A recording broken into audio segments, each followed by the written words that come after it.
The principle of revamping the Checkatrade trophy has been excellent, I feel. I think the principle is outstanding. The games programme for our youth development players is excellent, right way through to 18. And then there's a void, if you like, where we need to try and get our young players some experience that bridges the gap between youth team football and senior football by introducing a slightly different concept for the Checkatrade trophy that gives our young players, up to 6 or 7 senior games where they're playing in an open age competition against seasoned professionals and getting them to understand and experience the importance of winning against senior players.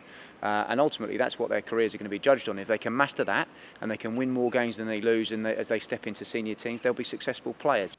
Results are not as important at youth division as they are at senior. Clearly at senior, you're playing for promotion or relegation or cup competitions. So to give the young players a different experience and an edge to the game is important. So we're putting them into an environment where if they don't do well, they get knocked out of the competition. If they do well, they progress.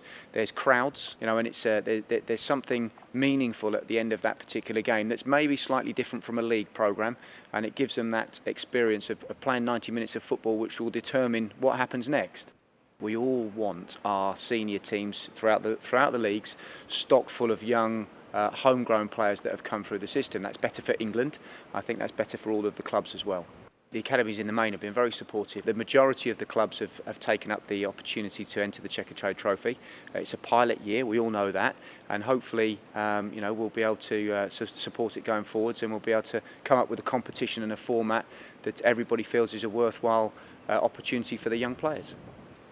Everyone will have a minimum of 3 games. Should they do well and they progress throughout the tournament, that could give them sort of 5 or 6 games to experience something a little bit different. In knockout competition with the Checkatrade trophy and in open age, I'm hoping that when we sit down in April, May time, that the clubs and the players themselves see that as a real benefit. Over the next 2 or 3 years, that could then be 15 to 18 games, senior games, that will help bridge that gap between youth football and senior football.